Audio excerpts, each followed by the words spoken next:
time. It's time. It's time.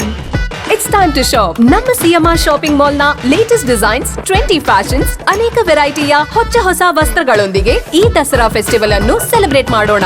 CMR shopping mall ನ ಅದ್ಭುತವಾದ ಶುಭಾರಂಭ ಆಫರ್ಗಳು 1+1 combo offer up to 51% off ಮತ್ತು ಇನ್ನೂ ಅನೇಕ. ನಮ್ಮ ಶಾಪಿಂಗಿನ ಬೆಸ್ಟ್ ಡೆಸ್ಟಿನೇಷನ್ ರಾಯಚೂರಿನಲ್ಲಿ. ಅತಿವೃಷ್ಟಿಯಿಂದ ಸಂಕಷ್ಟಕ್ಕೊಳಗಾದ ರೈತರಿಗೆ ಸ್ಪಂದಿಸಲು ಒತ್ತಾಯಿಸಿ ಅಖಿಲ ಭಾರತ ಕಿಸಾನ್ ಸಂಘಟನೆ ನೇತೃತ್ವದಲ್ಲಿ ಅಕ್ಟೋಬರ್ 13ರಂದು ಜಿಲ್ಲಾಧಿಕಾರಿ ಕಚೇರಿ ಎದುರು ಧರಣಿ ಹೋರಾಟಕ್ಕೆ ಅಣಿಗೊಳ್ಳುತ್ತಿದ್ದೇವೆ ಎಂದು ರಾಜ್ಯ ಸಂಚಾಲಕ ಬಸವಲಿಂಗಪ್ಪ ತಿಳಿಸಿದರು.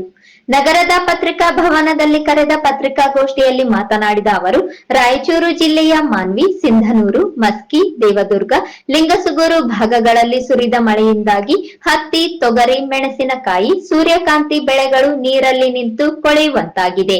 ಫಸಲಿಗೆ ಬಂದ ಹತ್ತಿ ಕೂಡ ಮಳೆ ನೀರಿಗೆ ತೊಯ್ದು ಹೋಗಿದೆ.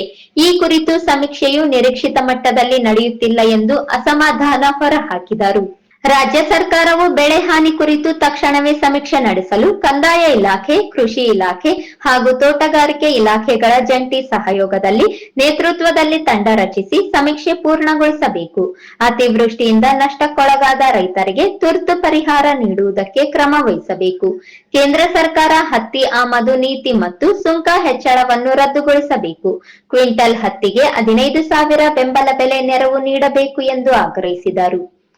ಈಗಿನ ಪರಿಸ್ಥಿತಿಯಲ್ಲಿ ರೈತರ ಹತ್ತಿ ಬೆಳೆಯುವುದಕ್ಕೆ ಮಾಡುವ ಖರ್ಚಿನ ವಿವರ ನೀಡಿದ ಅವರು ಸರ್ಕಾರದ ರೈತ ವಿರೋಧಿ ನೀತಿಗಳನ್ನು ಖಂಡಿಸಿದರು.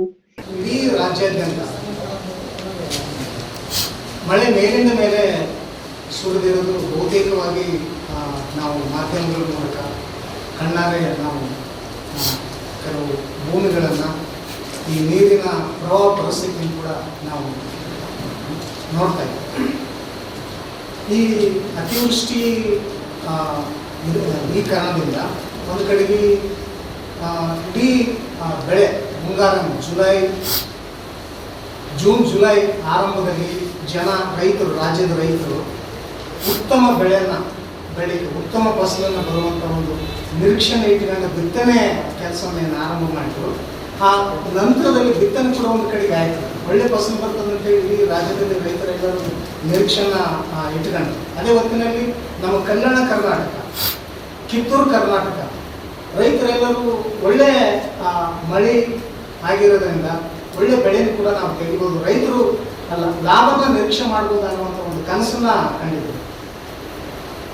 ಜುಲೈ ಆಗಸ್ಟ್ ಸಂದರ್ಭದಲ್ಲಿ ಆಗಸ್ಟ್ ಕೊನೆ ತನಕ ಕೂಡ ಮೇಲಿಂದ ಮೇಲೆ ಮೋಡ ಕವಿದ ವಾತಾವರಣ ಒಂದು ಕಡೆ ಉಂಟಾಯಿತು. ಆಮೇಲೆ ಈ ಸೆಪ್ಟೆಂಬರ್ದಲ್ಲಿ ಕೂಡ ಇದು ಮೋಡ ಕವಿದ ವಾತಾವರಣ, ಈ ಮಳೆ ಕಂಟಿನ್ಯೂ ಅತಿಗಂಟಿನ ಭಾಗವಾಗಿ ಬೀದರ್ನಿಂದ ಹಿಡ್ಕೊಂಡು ಯಾದಗಿರಿ ತನಕ ಗುಲ್ಬರ್ಗ ಜಿಲ್ಲೆಯಲ್ಲಿ ಬಹುತೇಕ ಬೆಳೆಗಳು, ತೊಗರಿ, ಹತ್ತಿ, ಕೆಲವು ಬೆಳೆಗಳೆಲ್ಲ ಹೆಸರು ಎಲ್ಲ ನೀರಿನ ಕೆಂತಿರೋದು ನಾವು.